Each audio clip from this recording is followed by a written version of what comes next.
Hi everybody. On June 23rd, we've got a new moon at 2 degrees and 47 minutes of Cancer. And at the time of this new moon, we've got 4 planets in Cancer: Sun, Moon, Mercury and Venus. And we've also got Neptune in Pisces. So half of the planets are in water signs.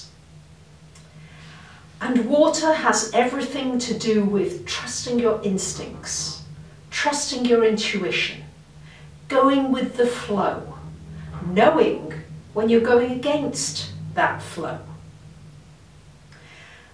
Let's look at Cancer, what the sign Cancer is all about.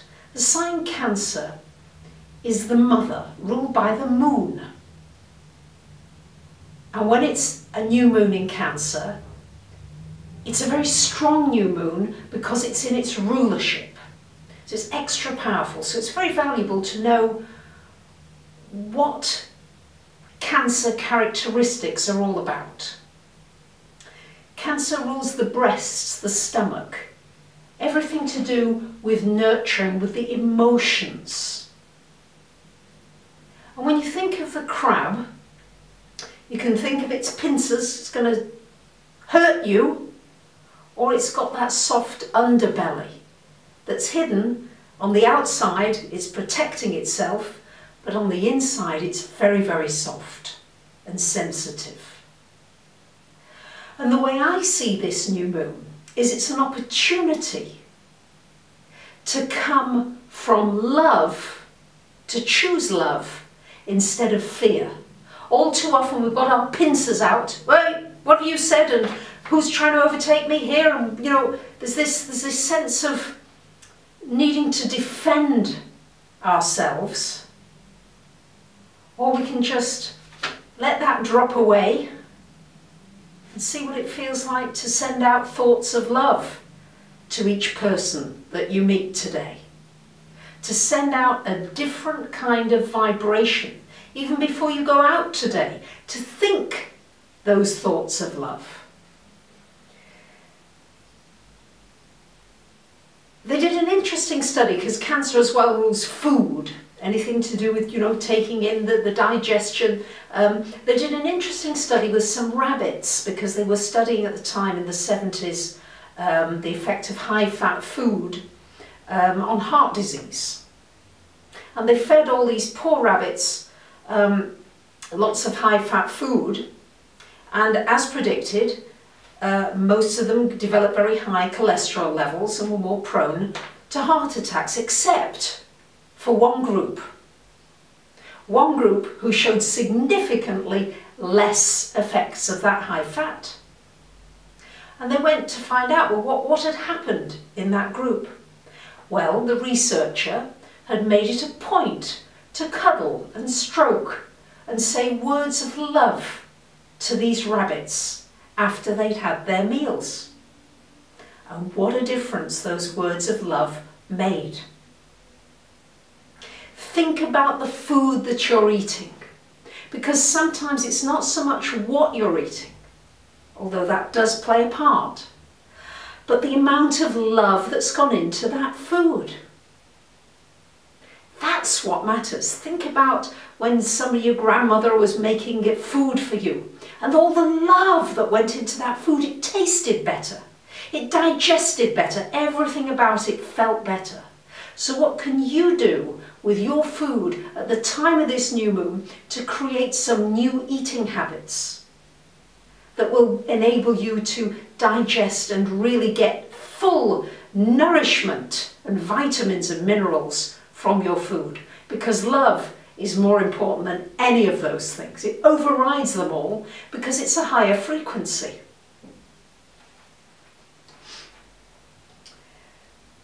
The emotions tend to come up at this time because the moon is emotional, changes sign every 2.5 days.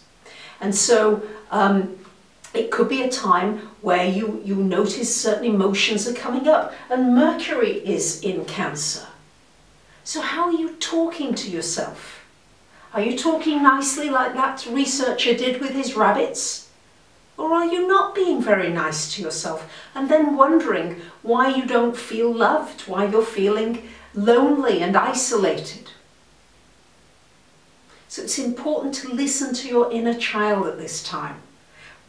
And recognise that we've all got an inner child that needs that gentleness and really wants that softness. But often we've got our pincers out and we don't let anybody get close enough to show us that softness.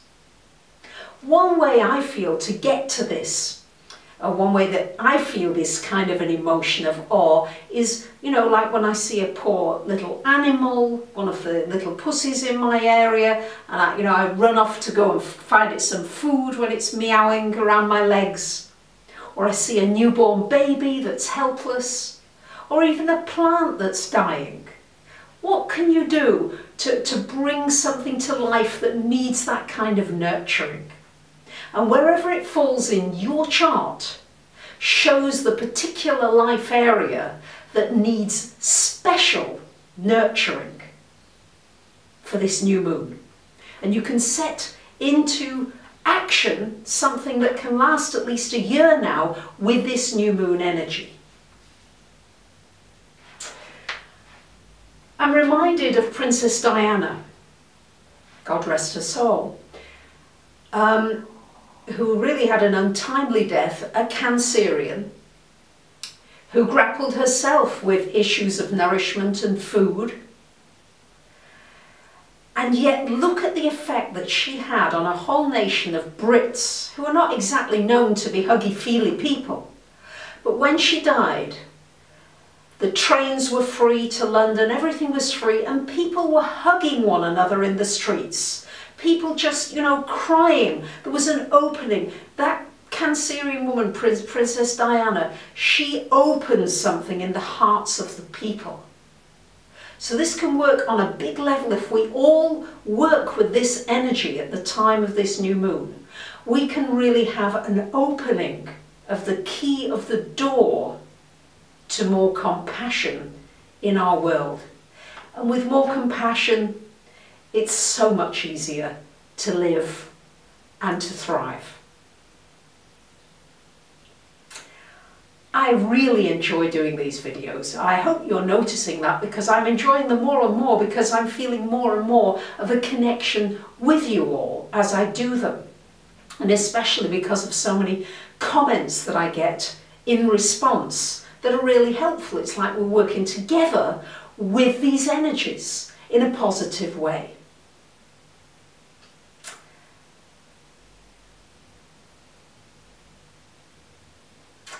And I've also done 2 paintings for this new moon in Cancer. There seem to be 2 of them this time, so I trusted that. And here's the first one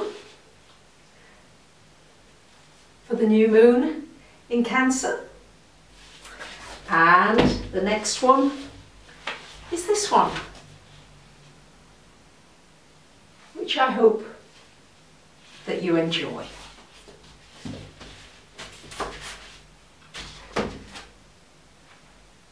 Thank you very much for listening. And now I'm going to play you my composition for this new moon in Cancer, which I hope you find really soothing and calming.